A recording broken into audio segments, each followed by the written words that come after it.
Good morning. My name is Nur Salina binti Ali. Today I'm gonna present about export and import procedure. For the first slide, I will explain about the role of Ministry of International Trade and Industry (MITI). First, policy formulation. MITI makes plan to improve how industry work and how goods are traded internationally. Number 2, industrial promotion.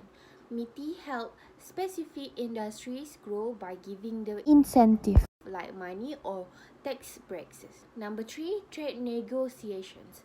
MITI talk with other countries to make sure they trade fairly with us and help solve problems without fighting. Number 4, market access.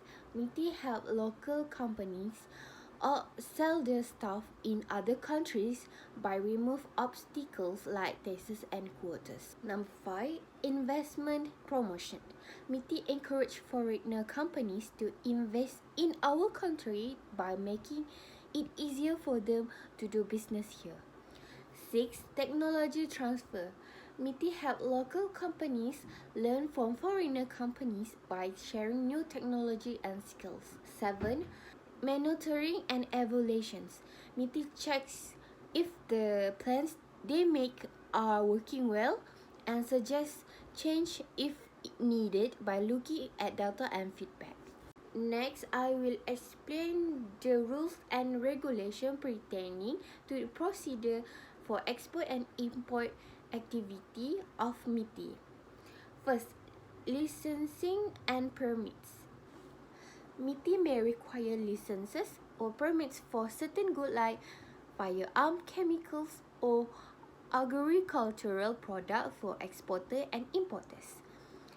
Number 2, custom procedure. MITI work with custom to set rules for importers and exporters, including what documents are needed, how tariffs are classified, and the clearance process at port. Number 3, trade policies and agreement.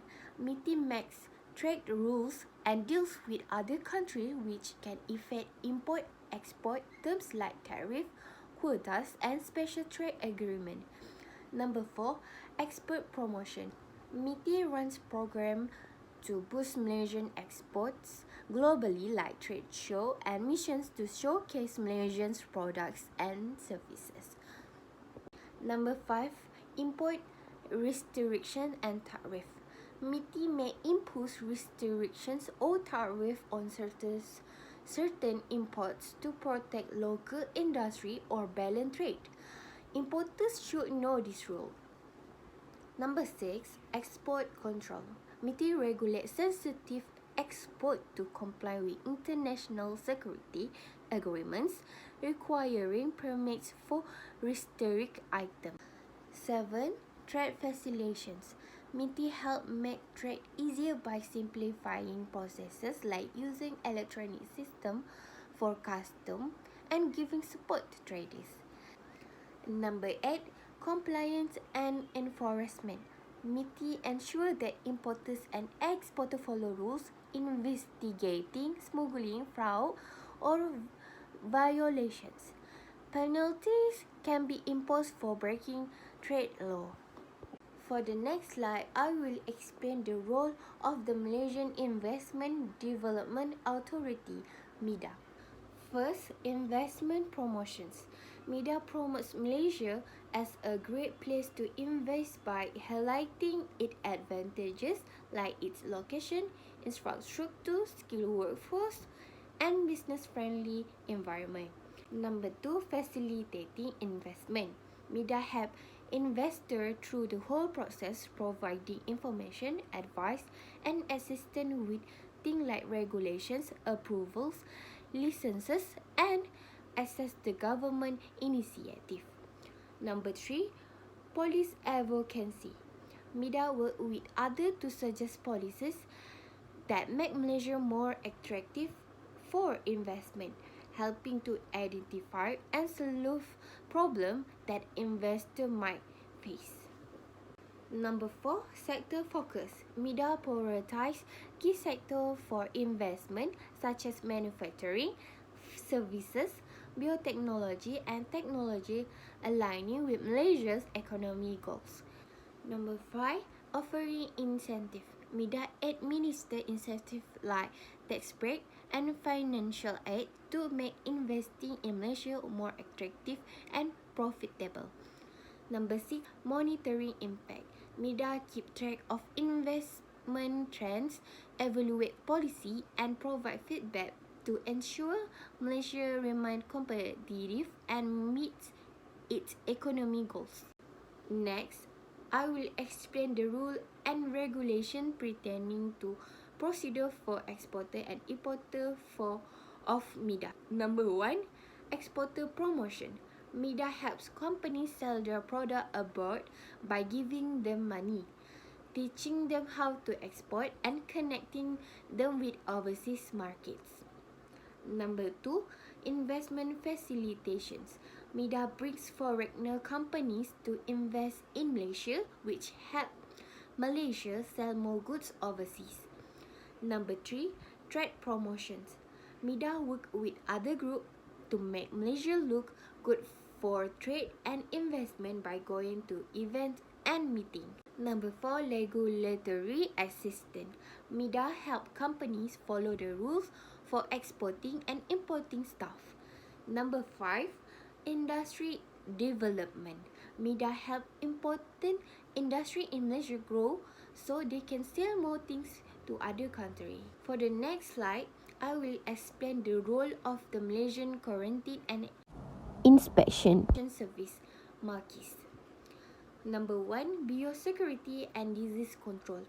MAQIS keep harmful pests, diseases and invasive species of Malaysia by checking plants, animal and related products at the border. Number 2, food safety and quality assurance. MAQIS make sure that food coming into and going out of Malaysia is safe to eat and meets quality standard by inspecting, testing and certifying food products. Number 3, trade facilitations. MAQIS make it easier for agricultural product to move in and out of Malaysia by making inspection and clearance process smooth and transparent, helping Malaysia compete better in global market. Number 4, regulatory compliance. MAQIS make sure importers and exporters follow the rule for agricultural, food safety and plant and animal health to keep Malaysia safe and meet international standard. Number 5, risk assessment and management. MAQIS identify and manage risks related agriculture, public health and the environment by analyzing risks, setting up inspection rules and enforce quarantines when in need. Number 6, capacity building and collaborations. MAQIS work with other groups to make sure its teams is well trained and gets help from partners to make Malaysia quarantine and inspection service stronger. Next, I will explain the rule and regulation pertaining to procedure for export and import activity for MAQIS. Number 1, import and export licensing. MAQIS may require licenses for a certain product to ensure they meet safety and quality standard. Number 2, pre-shipment inspection. Some goods need checking by MAQIS approved inspectors before they are sent to Malaysia. Number 3, documentation. Importers and exporters must provide correct paperwork like certificate and permits for their shipment. Number 4, inspection and quarantine. MAQIS check imports and export at entry points for pets, diseases and compliance with rule. Non-compliance goods may be quarantined or rejected. Number 5, sampling and testing. MAQIS test samples to make sure products meet safety and quality standard. Product failing tests may be refused entry or fixed. Number 6, risk assessment and management. Markets evaluate risks related to imports and export to decide how much inspection and quarantine is needed to keep Malaysia safe. 7. Regulatory compliance. Markets enforce rules on imports and export to protect agricultural, food safety and the environment. Number 8. Penalty and enforcement. Breaking markets rule can lead to fines, goods being seized or other penalty under Malaysia law. Number 9. Collaboration and information sharing. Markets work with others to share info and coordinate action to make quarantine and inspection service better. For the next is the role of the Royal Malaysian Custom Department. Number 1. Enforcing law. Custom ensure that custom law are followed at Malaysian entry and exit point, preventing smuggling and fraud. Number 2. Sorting goods. They classify imports and export based on the harmonized system code, determining their tax value. Number 3. Collecting fee. Custom collects taxes, duties and fee on goods moving in and out of Malaysia, contributing to government revenue. Number 4. Helping trade. Custom make trade easier by simplifying procedures, reducing paperwork and aiding traders. Number 5. Managing risks. They use risk-based method to target high-risk shipment for inspection while quickly clearing low-risk one. Number 6. Ensure compliance. Custom educates and enforces compliance with custom law, promoting honesty and transparency. 7. Implementing policies. They enforce government trade policy, including restriction, licenses, and trade agreements. Number 8. International collaboration. Customs work with other countries and organizations to improve cross-border trade, combat legal activity, and enhance custom practices. Next is the rule and regulation pertaining to procedure for import and export activity of the Royal Malaysia Custom Department. Number 1. Documentation. Exporters and importers need to provide paperwork like invoices and package lists accurately describing the goods. Number 2. Custom declaration. All goods coming in or going out of Malaysia must be declared to custom using the appropriate form detailing the goods' nature, value, and origin. Number 3. Tarif classification. Goods are categorized under the Harmony System HS code, determining the taxes they incur. Importers must classify goods correctly to know their tax liabilities. Number 4. Valuation of goods. Custom assesses the value of imported goods considering factors like their price, freight, and insurance for taxation purposes. Number 5. Custom duty and taxes.